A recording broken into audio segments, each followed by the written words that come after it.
dhaamsa jaalalaan siif dhaama obboleessaaf obboleetti.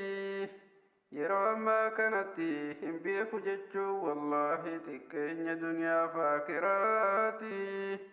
Ilmi hadiisa rasuula kottaa baradhu garee barnootaa seenitti ofitti hin gafin. Yeroon sirraa kutti kanaafuu baradhu hadiisa rasuulati.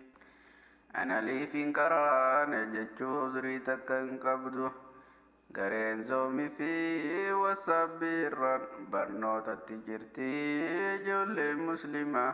Keessafuu ijoolleen reefu shahaadaa qabatte osoo muslimni kumaatamaan taa'u ijoolleen duubarraa dhufte hadiisa eegalte.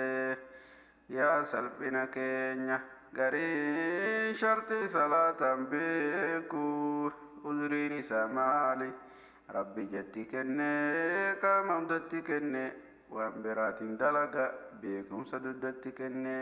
Qalbii uummata islaamaa imaaniin nu jiise warra diiniif yaadu hunda gammachiise.